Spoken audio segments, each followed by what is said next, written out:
Hi, welcome to the OrgDev podcast. So what does it take to deliver on an ambitious strategy, especially in a mission-driven organization where the stakes are high and capacity is limited?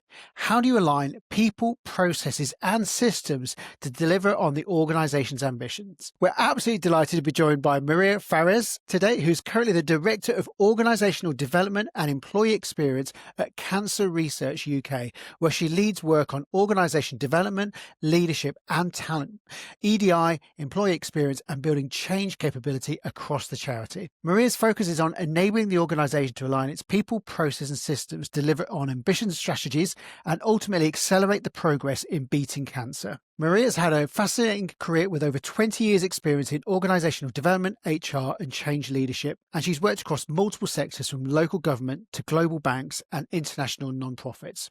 Throughout her career, Maria specialised in helping organisations navigate complexity, aligning systems thinking with practical interventions that drive real results through individuals, and along the way has gained a deep appreciation of how culture and context shape organisation effectiveness. Of course, working in an organisation like this, Maria is driven by purpose and chooses to work in organisations where her contribution has a positive impact on the wider community. Originally from Spain, Maria has lived and worked in several countries, and outside of work, Maria is a busy mother of three very active boys, a teenager, a preteen, and a 10-year-old who thinks he's already grown up, who keeps her grounded, energized, and constantly on her toes. So thank you so much for making time for us, Maria. We really appreciate it, and we're really looking forward to the conversation.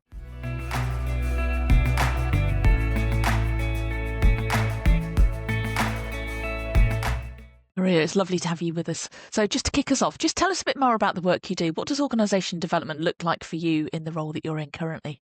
So, as you know, organizational development means very different things for a lot of people. Absolutely. So the way I use it, the way I approach it is enabling me to translate the strategy of the organization, what it really means for people's processes and systems, and then work on aligning those elements. It is when you align those elements that then you get that elusive concept culture. And when you really start using all those levers in the organization to enable that delivery. So that's what I do and what I do in cancer research. So it's working with, at the moment, we are developing the next 3-year business plan based on a very ambitious strategy, or a 10-year strategy. So what is the next chunk that we need to develop? And then based on that, we're looking around how we're going to make it happen. So I don't decide what needs to happen. That is for those that are very clever working around me. What I do is working with them and then say, well, if that's where you want to go, what does it mean? Who do you need? What do you need them to do? How do you need them to behave? What processes and systems are you going to put in place to enable them to do what you need them to do? And then that's where the fun starts. And they're really important questions, aren't they? And they don't always get asked in organisations. The strategy gets developed and then it's kind of there. But those really important questions about who do you need to do it? How are we going to do it? Just don't get asked. So that's a really important role for OD to play, do you think? Absolutely. And I think for me, that's the main shift between having a function that focuses maybe on learning and development only or change only, is when you bring all that, you ask that question, so what? Why is it important that we do this? What is the impact you need to achieve? That impact needs to be aligned to the strategy. That is where your contribution, your value comes. This day and age, with all the constraints and pressures, I think more than ever, we have to prove that value day in, day out. The only way you can do that is if you have a very clear link. If you want to do that, you need this, and this is how I'm going to help you get there. Otherwise, everything else becomes a nice to have, which are the first things that are cut when you get all those pressures. There's something, isn't there, about OD practitioners really asking questions to understand the strategy and being confident to work with senior leaders in terms of having those conversations, because sometimes they can be quite challenging. Absolutely. And for me, sometimes I define my role as a translator. Yeah. So as I said, I don't set the strategy. I contribute as any of the senior managers in the organization. The directors come together, but I don't make those decisions. That is for executive board, the trustees to refine. Yeah. So then my job then comes to let me help you translate that. Is that translation exercise that sometimes is missing? And then you have a big gap, isn't it, between your strategy and all the things you put it in place in your business plan, those people initiatives that you put in place. They're not wrong, but you haven't answered why these ones instead of those ones. There are always 1,000 things we could do in the people field. There are always a new training, a new program, new employee experience initiative, new approach. Why those ones and not these ones? So I have to be able to defend the use of resources, the effort, the focus. The only way you do that is by doing that translation. You have to close that gap. And it's not easy. And for me, it's a space that is not usually occupied. And even with OD practitioners, they focus sometimes a lot on the initiative itself. And they put a lot of effort, isn't it, on designing the initiative, on delivering it. And when you look at it, it's really well designed and supported. But when you look beyond it, what's the impact, how it is aligned, why you're doing this and not that, falls flat sometimes. So I do believe organizational development really needs to start occupying that translation space a bit more to ensure that whatever it is we do, it has a strong rationale. You describe yourself as you've kind of deliberately chosen to work in purpose-driven organisations. What are the particular challenges? So, I've worked in purpose-driven organisations. You've got a really strong mission, but inevitably you've got limited capacity and resources. What's different about doing an OD in those types of environments? The drive or the need to really focus on what's important, the priority is so critical. Normally, purpose-led organizations, they're what I call boundaryless. There is always something more that you could do because the mission is so big. If you were to do just that one more thing, that one more relationship, that one more partnership, that one more fundraising, that's the key. Yeah. So you keep pushing and pushing, and it's so easy then to really do too much, trying to be all things for all people instead of really focusing on what's going to make the biggest difference, that's going to have the biggest impact. So in purpose-led organizations, those organizations that have those constraints, but the mission is so big, identifying, clarifying, being really sure about your role, your unique contribution, and then what it is that you can do within that space is absolutely critical. So organizational development, supporting that conversation, challenging when needed, asking the questions, helping them identify that so what, it's so important because, there's so many things we could do to try to end cancer quicker. If only we had the money, if only we had the time, if only we had the people. But that's not going to happen. And there's risk of spreading everybody too thin, isn't there, if you try and do too many things and then you don't achieve anything. Yeah. The other I think challenge with purpose-led organizations is, so we have this very elusive thing that private organizations are looking for, which is that purpose. Yeah. You have one that people can connect, not only connect, but they own it. They live for it. It's part of their own mission. So they interiorize it. Brilliant. Fantastic. A lot of private organizations will pay a lot of money, or they're paying a lot of money to try to find that. We have that. We don't have to fight for that. What happens is sometimes individuals see the organization as a vehicle for them to deliver that contribution, which means that sometimes misalignment happens and the things they believe are going to make the difference may not be the ones the organization have identified as the critical priorities. And then what happens is you get that situation where individuals may feel you don't have the autonomy to do your job because somebody is stopping you, or you are not performing well because you're spread so thin, or it's difficult to align priorities across the organization because everybody's doing different things. So that is a shadow side that happens sometimes, and you have to be quite careful to navigate it because you don't want to squash that autonomy, that empowerment. That's the energy that you have in not-for-profit organizations, purpose-led organizations. But at the same time, that clarity, that alignment, that direction has to be more clear than ever. And that sometimes is a challenge for our senior leaders. So we really need to work with them to help them build that coherent narrative, ensure that direction is clearly stated, work with them in terms of finding the right balance between autonomy and control, between empowerment and that alignment. So it's a very rich space to work with, but it's not all rosy all the time.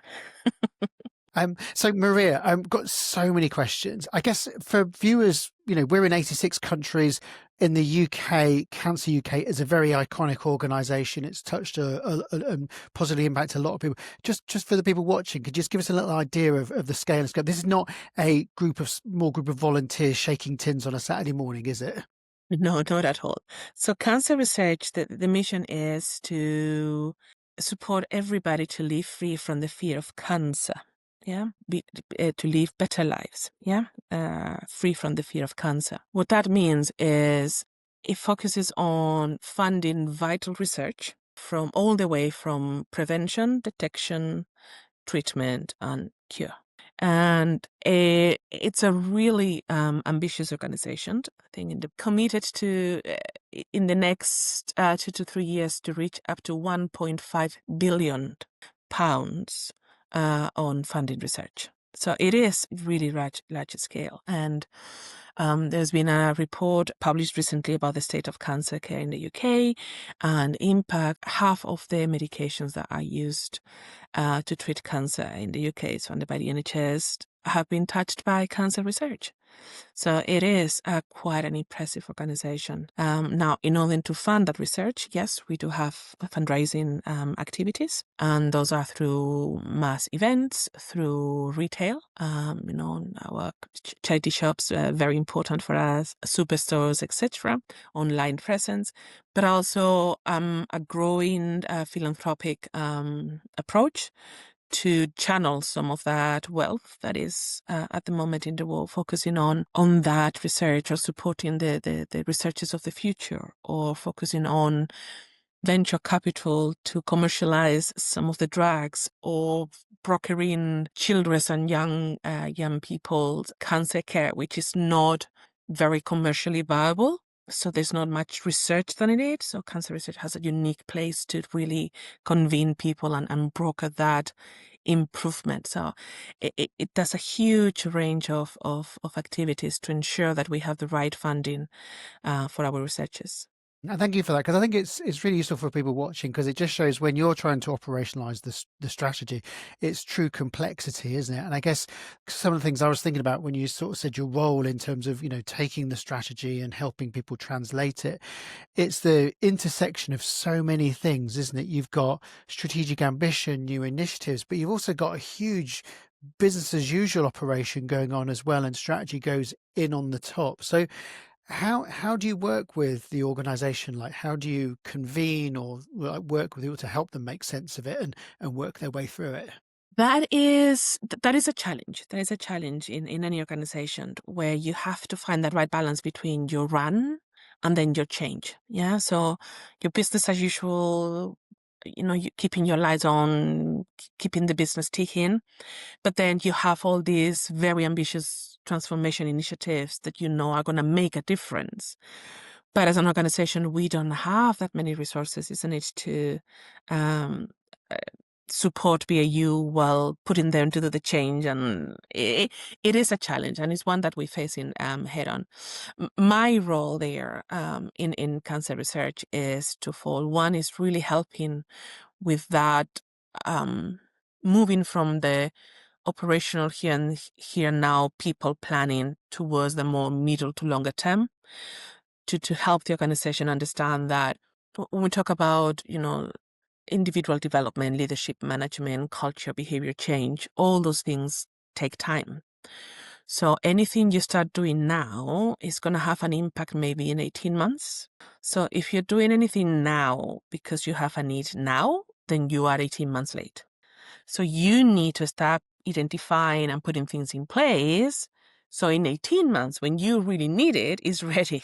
Otherwise, all those remedial things that you put in place, too little, too late. So that's one thing, helping to balance that and to bring that. The second thing is to really strengthening the people side of change management in the organization. So the organization has a strong kind of change delivery focus, but the people side of change wasn't as strong as it could be. So really helping understand the value, why it's so important, what are the different approaches. So for example, the sponsor, so very strong on the executive side of sponsoring and making decisions, governance plans, brilliant. Okay, but you need this other side, which is your people side of sponsoring. How are you going to explain your why? How are you going to bring people with you? How are you going to constantly communicate and be engaged? That bit needed a bit of strengthening. So we are working there. So we can then start shifting that balance between run and change, strengthening the side of change so it can be done more effectively. And you can start showing the impact of all those transformation initiatives. Wow, I love that kind of 18 months from now. So it's always sort of future focused almost, isn't it, in everything? It has to be. Now, absolutely, there are things that you can do to support the here and now. But to support the here and now is more around performance aids. So the things that you can quickly access to have better conversations, to address issues, to, give you some models, etc., that you can apply. And I'm not underestimated how important those are. But if you're looking at kind of improving management capability, developing new leadership skills, if you're talking about new ways of working, you're talking about cultural behavior change, that it doesn't matter how good we are, it's not going to happen because you put in place one training program. That is something that is longer term. And because you need consistency and you need to keep repeating and focusing on those things you want to develop, that means that you need to have a very clear plan, those 18 months, where you're going to get, because you're going to need to keep repeating and aligning messages and putting in place interventions that they all point to the same thing. If you want this leadership behavior, then everything has to point to that, because it's going to take time for that to have the impact. So yeah, if you try to do that now because you have a problem now, you're late. And you touched on something really important there, isn't it? Because in the lifetime of that 18 months, a lot of stuff happens, doesn't it? And other priorities emerge as well. And often, just as you're starting to reap the benefits of the 18-month program, often there's pressure to change direction and move on to other things. How do you maintain discipline as an organization, as a function, to sort of follow these things through to completion? Well, I haven't found the trick yet. If I do, I'll let you know. Damn. I think if I had the trick, I will probably be much more wealthy than I'm currently am. But I think the important bit is to have that bigger strategic framework. What I mean is, if you have the impact clear, and that is an impact that has that very strong anchoring on the organizational strategy, you may shift how you're going to get there, but is that direction that provides you, that will allow you to flex and adapt without losing your direction. But if you don't have that, if you just have interventions, then when something happens, you stop this one and then you do this one. So this one is just halfway because you didn't have that anchor. That's why for me it's so important. So working with the team, for example, in the past, it may have been, you need to put in place a training for Gen AI because Gen AI is here and everybody wants to do it. Okay, no problem. That's a need. We're going to meet it.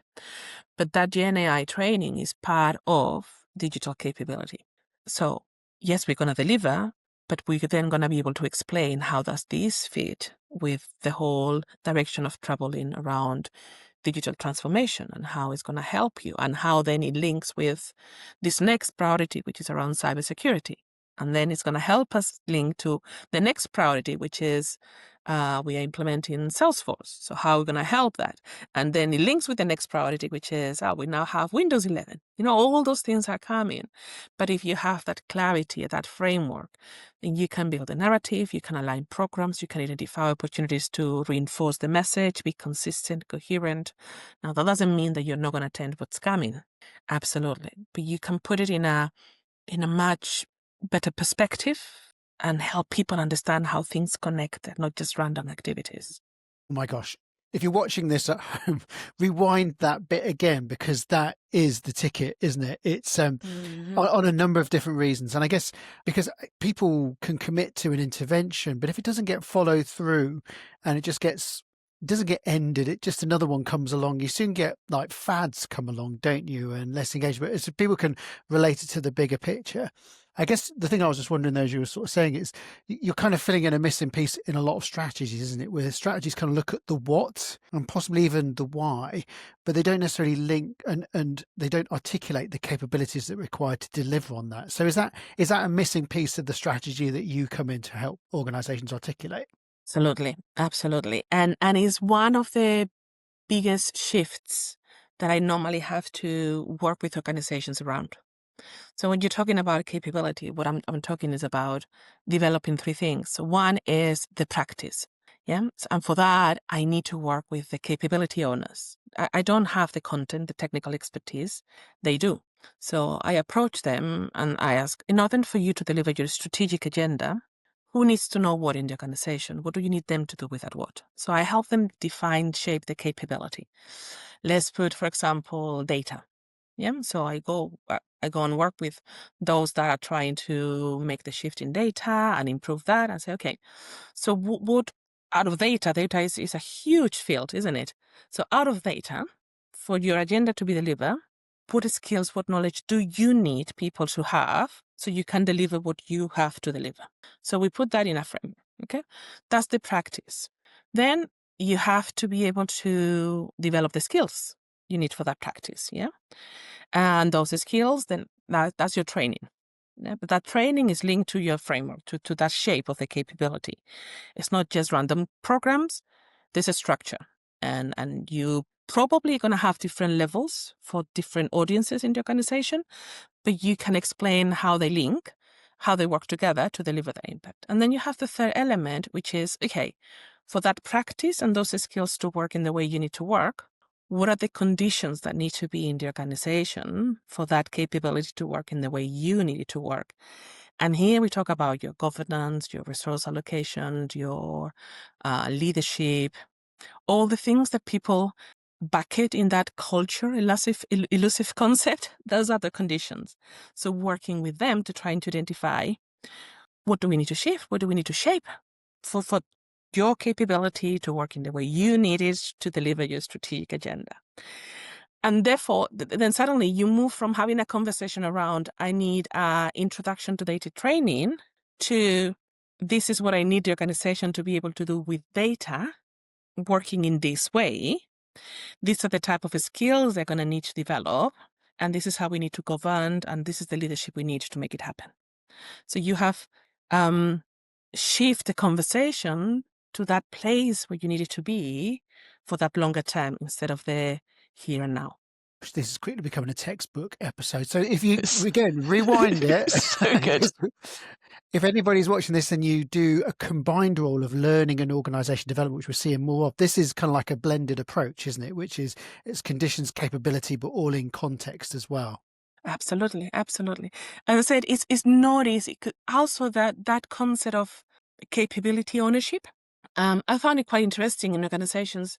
I had to spend quite a bit of time convincing that group of individuals that they are the owners, they are the experts.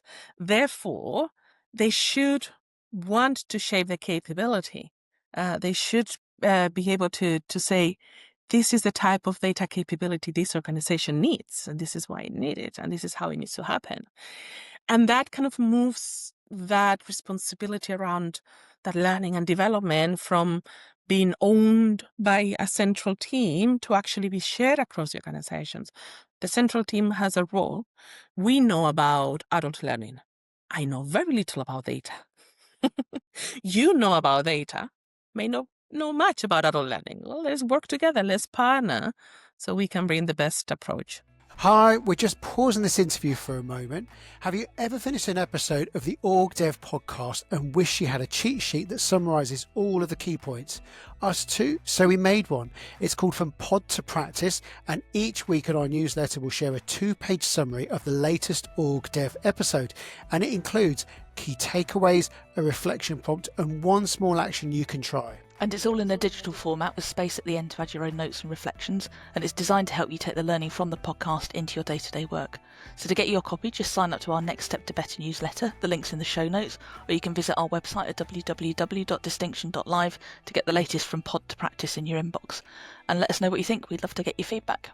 You've got a highly developed perspective on how organisations work, because you can almost see inside your brain at the moment, like how it all fits together and the big picture as well. So we're really curious, like, what was your journey into OD, and how has your experience sort of shaped your view as you've come into cancer research? Well, I started working in OD before even I knew there was something called OD, but just happened. So in Spain, when I was in university, I joined this organization called ISEC, which is an international student-led organization that wants to develop leadership in young people so they can basically go and change the world. Yeah, so you start working with them as a volunteer.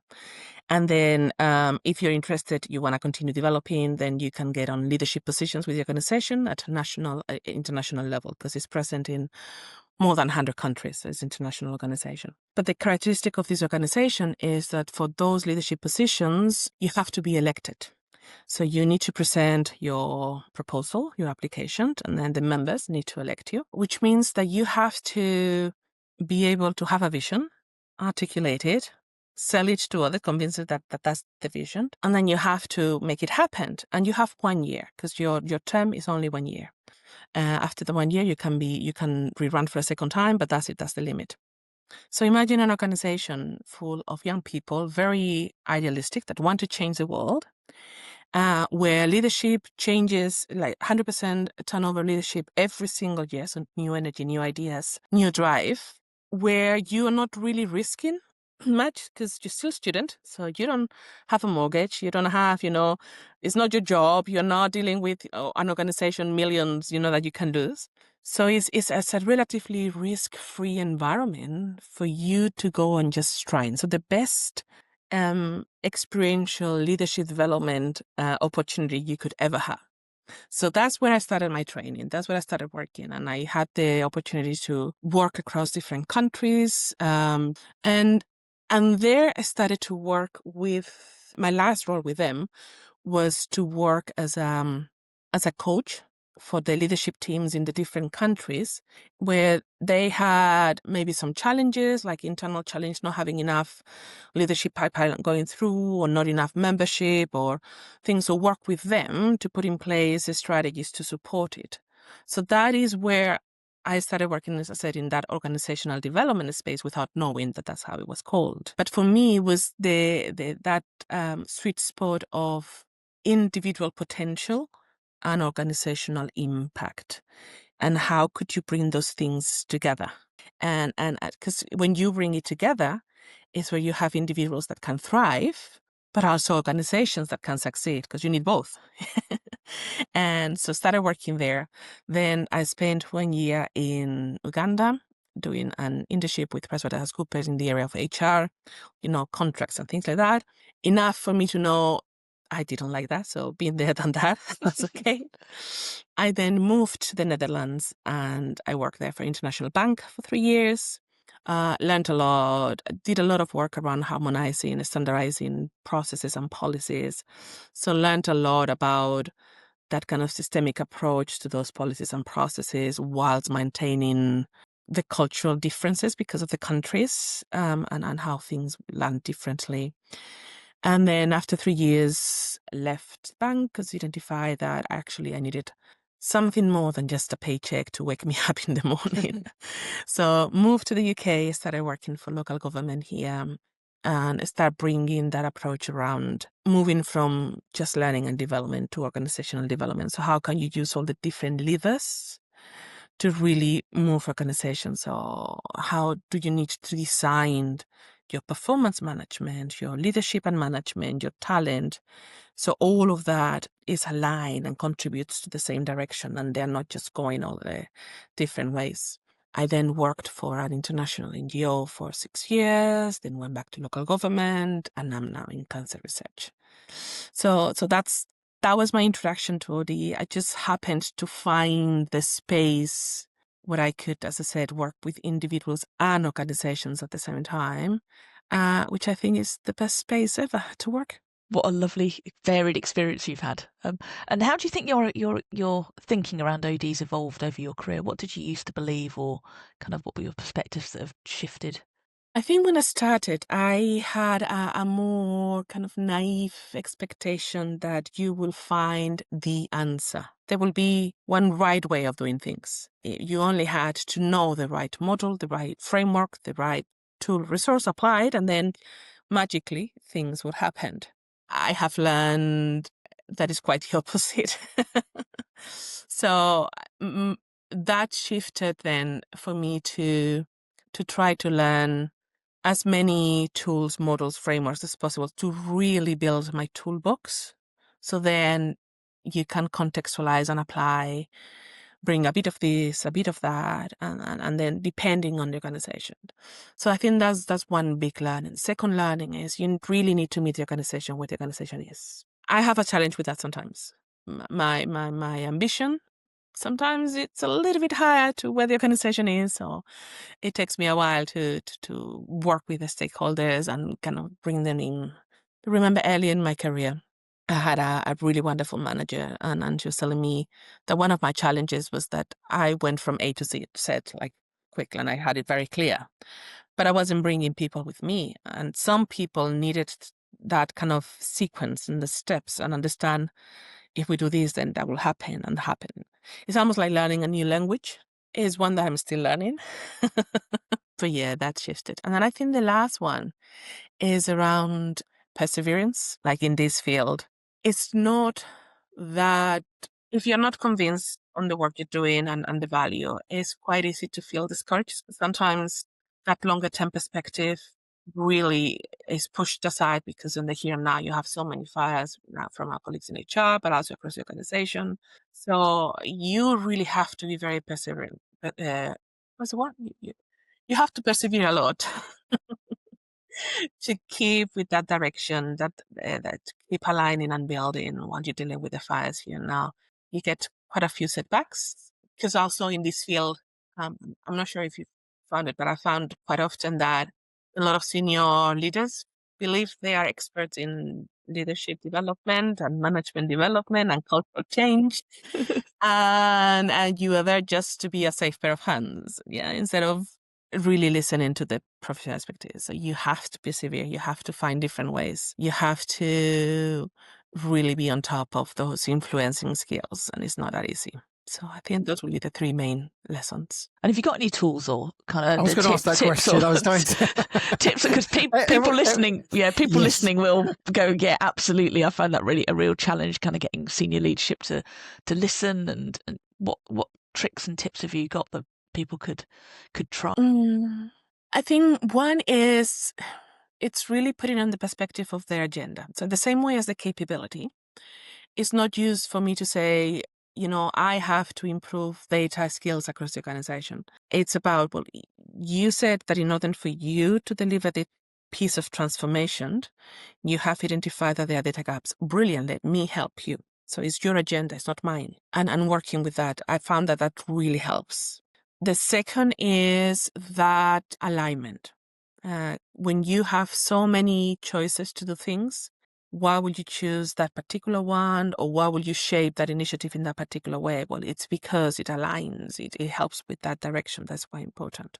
And I think the third one is, in terms of tips, being really curious and constantly learning and experimenting and playing around with things. Like I realized the other day, for example, that I've been playing with ChatGPT since 2023. So that is 2 full years, just because I like playing with, things and, curious and learning. So you have to really keep that curiosity alive when you're in OD, because frameworks around, systems thinking, service design, human-centric design, there are a lot of tools there that really help you when you're trying to do large group interventions with OD, when you try to design something around dynamics and power. You wouldn't normally maybe not go there, but if you start exploring that area, so how does systems change happen? How does system innovation, how that cross with service design, human-centered design? What type of tools could I get from that richness around facilitation, which is a critical element of that, to bring into my practice as a OD practitioner. So that's what I would really encourage people to do, to really be open, and 'cause you never know exactly where you're going to find that missing piece that will help you design something in a particular way. Yeah. And one question I wanted to ask is something that we see quite a lot because we get called into organizations and sometimes they are really purpose driven. The mission is really clear. They're doing very important work.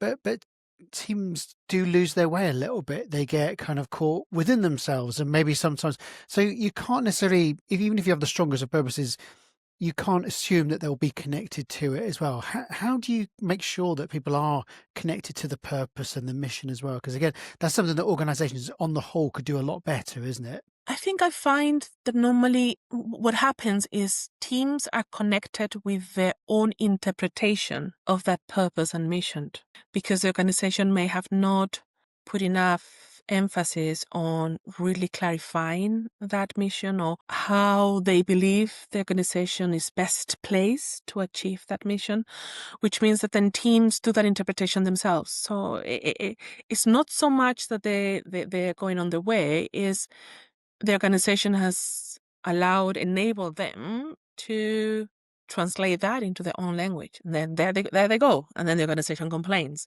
Well, there's a gap. If you're not closing that gap, they are going to do it. I have a bit of a way to explain that with a 3-circle model. So imagine 3 circles. So you have the small one, medium one, and the large one. So on the large one on the outside, that is your organization. Yeah. The organization could be the whole organization, or it can be one of your directorates. That is where strategy happens. Yeah. That is where they decide the direction. Now, organizations are an abstract concept. They don't really exist, isn't it? You decide to group different work in a particular way, and that's what gives you an organization. So then the work to achieve that strategy doesn't happen on that outer circle. It happens in the middle one, which are your teams. That's where the work happens. That's where you start delivering what you've decided as a strategy, isn't it? So what you need to make sure is that the work those teams do aligned to that outer circle. But again, teams are another abstract concept. They don't really exist. They are made of individuals.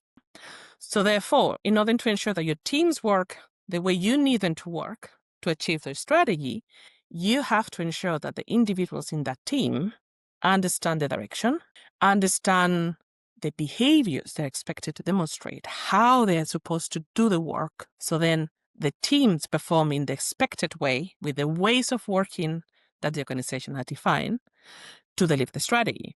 So in terms of helping those teams, etc., you have to look at your 3 circles and you need to identify at what point the things are not aligning. Is it between the outer circle, the strategy, and the team? Is it between the team and the individual? Is it between the individual and the bigger circle? And once you're able to identify where the misalignment is happening, then you can target your work. These things are too important to be left to chance, aren't they? And it's about designing with intention and understanding where to focus. You can't do everything, can you? It's like, where's the sort of potential areas of focus that can really sort of connect the system in the right place as well. What do you enjoy most about your role? It's such a big role, isn't it? There's so many different facets to it. What kind of brings you joy? I love working on that space, on that intersection between strategy and people and processes, where you need to have your head in the cloud, but your feet firmly on the ground, because you need to be able to think about possibilities and potential. Like cancer research. Cancer research is a hugely successful organization. They were, before I joined, they weren't waiting for me to be successful, okay? They were. They don't need me in that sense. But there is something I can contribute to try to get to the purpose a bit quicker, a bit faster, a bit better. So that potential, that possibilities, that's what the head in the cloud is. But at the same time, you have to be firmly grounded where the organization is and identify, sift through all those potentials and opportunities, which one could make the biggest difference now, here? What are some of those pain points? What are some of the things that you could really start shifting? So working in that space really motivates me. Anybody that has worked with me ever will tell you that I am rubbish at delivery. Okay, do not count on me like to get things done on time, things like that, because I prefer the exploration, the discovery, the possibility, that sounds great, but what if? Yeah. And then surrounding myself with incredibly capable individuals that can take that madness and then make it happen and deliver. Fabulous. And when you look at the kind of field of OD at the moment, is there anything particularly interesting you in terms of how it's developing? Or So I believe it's going through a similar shift that, for example, the L&D field went through. So there was a particular time where L&D started to shift from your role is to create content towards your role is to curate and then sell the content, making sure that people can access it, can have the impact, because it's not about creating anymore.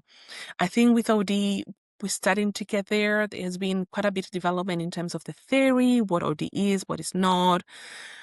Sometimes I feel we spend a little bit too much time doing that. But anyway, I think it's now getting to that point where things are mature enough to start thinking about what's the contribution that it needs to be to the organization, and not so much the individual practitioners, because sometimes OD focuses a lot on the individual practitioners, but more around what is the OD contribution at organizational system level and how it needs to operate at that. So that is a very interesting shift that I'm starting to see, that I'm really interested in. The other one is, how can OD support organizations with that flexibility, adaptability, with getting quicker at reacting and adapting?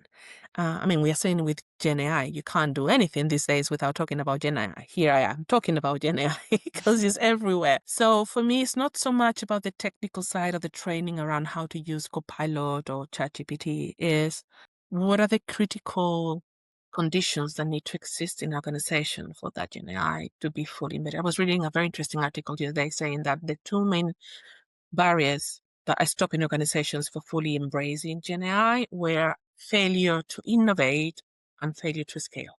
Those two things are firmly in the audio space. People that say, oh, I don't know about Gen AI because I don't have technology background. You don't need it. In OD, we can really work with organizations and support them to identify barriers to innovation and barriers to scale up. So that's very exciting. Let's see if we can step up to the challenge. So we've talked about what brings you joy in the work you do. What do you find most challenging? Well, I mentioned the delivery bit. You actually have to make things happen. It's that working with the teams to put in place the right roadmaps, the right impact measurements, and then monitoring that performance. Because some of the OD interventions we put in place can feel quite high level or quite elusive. So how do you know if they're having the right impact? How do you know you're going? Because if you're going to invest 18 months on doing something, you can't wait 18 months to know if you're in the right track or not. So that is a challenge to build that capability, to help teams understand that just because it's OD doesn't mean that you cannot be rigorous about your performance and your monitoring and your impact. The other bit is that attention to senior leadership in a world where there is so much pressure and being a senior leader is becoming even more complicated than it ever was. Getting enough airtime with them to have those deep, difficult conversations to the level you need. It is a challenge. It is a challenge. You're always competing with other priorities. So that's challenging. When you look back at your career, what are some of the key lessons you've learned so far? First one is, a leader is always a work in progress. If you ever find yourself in the point that you feel, I did it, I go there, then you're very wrong, because something's going to come and it's going to drop you out of your horse and make you feel very, very humble again. So that's it. Second is, yes, you learn much more from your mistakes than from things that have gone well. But you need to be able to embrace those mistakes and really learn and then make sure that you apply that learning. That organization that I mentioned, that leadership organization that I joined, there was one year I was the national president of the organization in Spain. I can't tell you the number of mistakes I made that year, like huge ones. And I learned so much. Was it painful? Yes, it was. But it really allowed me to grow and to develop and to understand my leadership style, my strengths, but also the areas where I really needed help and support to continue developing. So I think that's another lesson. And the third one is, and it's linked to the first one about that work in progress, because change, things evolving, context changing so quickly, you really need to keep learning. So that curiosity and focus on continuous learning is absolutely critical. Being a leader or not, like that doesn't matter. You have to. Now, some individuals sometimes say, I don't want to progress in my career. I just want to continue doing my job. What they don't understand is that job is probably not going to exist in the current format in 6 months of a year. So even to stand still doing what you're currently doing, you have to learn. There's no other possibility. So that is a very important lesson that I try to continue. Humility is such an important element of this, isn't it? Always learning, and there's always, and it's how you go with it as well. And talk on the subject of learning and development. You're an intensely busy senior leader. You've actually granted us some time, literally just about 48 hours before your summer holiday. So thank you for that. How do you make time for your own learning and development? How do you keep sharp and sharpening your skills? One is you have to consider that learning and development is part of your job. It can't be an addition, I'll do that on my spare time, it has to be part of your job. And there are many different ways you can do that. One is to be really reflective on your practice. So you are constantly evaluating and assessing what went well, what didn't, what could have done differently. So that reflective is absolutely critical. When you react to something, why did I react to that in that way? Why did it bother me so much that somebody that said this or that? Well, it's because my beliefs are these ones, therefore this is my reaction. So you have to embed that in your normal practice. Reading articles, podcasts, conferences, try to embed them as much as possible during your working day. Sometimes I encourage people, just block 2 blocks of time in your calendar. The first one is your preferred time for learning, even if it's an hour, 30 minutes. But what you do is you have a backup block, because if something very urgent happens on that block and you have to, you still have the second one. Now, don't touch the second one. Now, if you don't need to use the second one, brilliant, you have some time to think, etc. But do that, like build the practice of putting that learning. And then I love reading and exploring, which means that my middle son, he's football crazy. So I spent a lot of time of my week driving here to training, to matches, and like hours. And he's reached now the age where I don't need to be in the pitch. I can be in my car. I do a lot of reading in the car while he's training football. Just, going through LinkedIn and exploring one resource, and then that takes me to the next one. And then I go and look for a free course or a book I can read or a person I can speak with.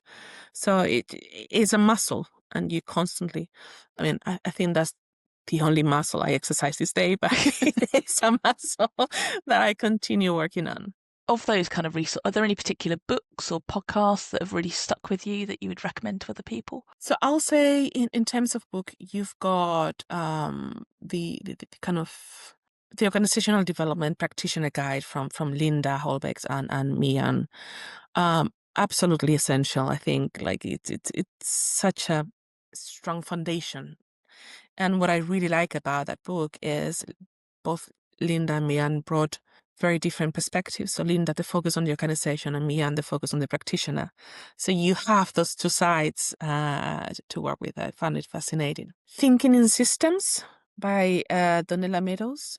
Brilliant as an introduction to system thinking. It's called a primer because it's not too much in detail, but it really helps you understand the main concepts. In the area of system thinking, there is a book, it's not specifically for OD, but I found it fascinating, which is Guns, Germs and Steel by Jared Diamond. What it does, it talks about like evolution of societies and why certain societies evolved in a certain way. And it wasn't so much, about the capability or intellect of certain societies. It was actually about context, and it was about access to plants and animals. So they got more viruses. So when they went to another country, they took all those viruses and killed all that native population, and etc. But it's fascinating, and it really helps you think about that systems and interdependencies and non-linearity of how events work. It's fantastic. There is a person I follow on LinkedIn, and I find him fascinated. His name is Robert Meza. His consultancy is Aim for Behavior. And why I follow him and I find him fascinating is because he is so generous with the resources he shares around behavioral change and linking to design and etc. And is such a good resource to introduce to the concept of behavioral change and what it means and how do you bring rigor to it. Further than the typical nudging, like I'm going to set nudges. Well, there's a little bit more to behavioral change to that. So I think is a fantastic resource. Brilliant. What a great set of resources. I've definitely written down a couple of those for my holiday in a couple of weeks' time as well. Thank you for that.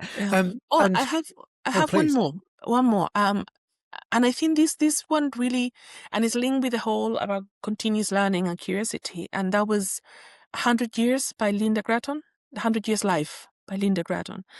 Fascinating book that explains that the old model of education, work, retirement is not here anymore. And therefore, the way you need to face that 100-year life is going to be very different. And it's probably going to be education, work, and then pause, and then some more education. And that the concept of retirement as we understood it is completely changing and evolving, and what it means for organizations, but also for individuals. It's another fantastic book.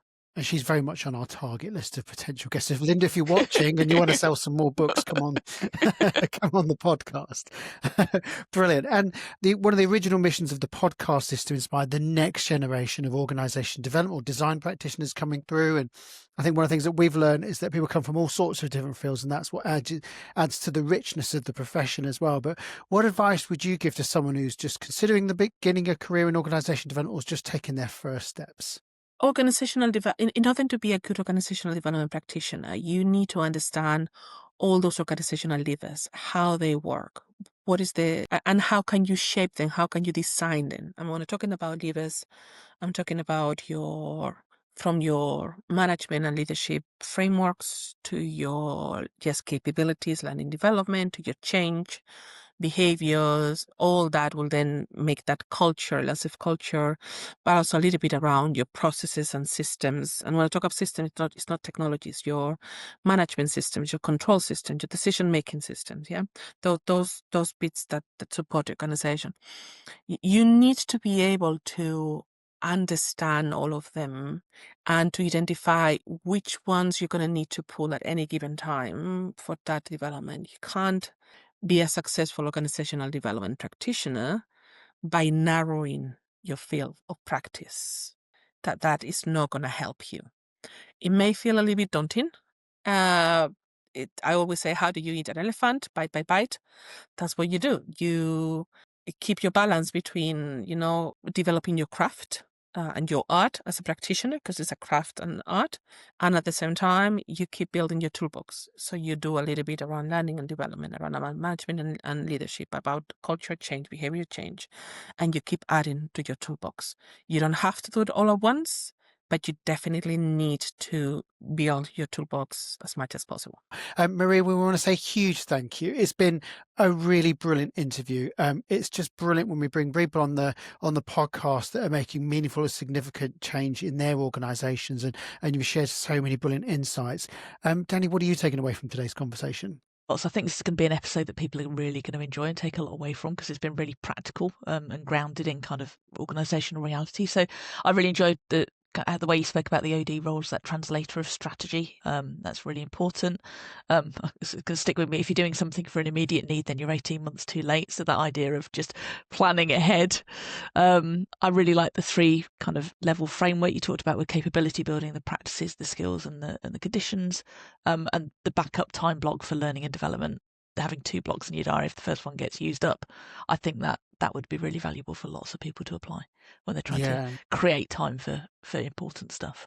And for me, we have a little marker button. So whenever we hear really great stuff, I hit the marker button so I can edit it and find it again easily. There's so much stuff, and ditto to all of what Danny said. And I guess just building on some of those things, just reminding the importance of creating the conditions for the change to happen. I think sometimes we get so caught up on the skills and the intervention and all that, but it's the conditions where it works. And also, I love that saying, keep your head in the clouds, but your feet on the ground. I think that's really sage advice to everyone as well. So Mary, I want to say huge thank you. If people want to follow your work or keep up to date with your sort of latest thinking, what's the best way for people to follow your work? Well, if they follow in LinkedIn, they can, send me messages and we can connect there. Absolutely. Well, Maria, it's been brilliant. So if you are watching this and you think, I know someone would really benefit from this, then please do share the podcast. We get so many shares every week, and it's people sort of thinking, I know someone who could really benefit from someone like Maria's well-earned professional insights as well. Then please do. Podcast is growing every single week. If you have enjoyed it, then please hit the like button and subscribe, because the algorithm gods love it. But most importantly, Maria, thank you so much. It's the week before your holiday, the really intense one. We are just trying to clear the decks, and you've made time for us, and you've made time for the profession as well. So on behalf of the OD profession, I just want to say a huge thank you. You've been really generous and been really excellent with all your insights. So thank you. Thanks to you too. It was brilliant to be part of this. Excited to have you with us.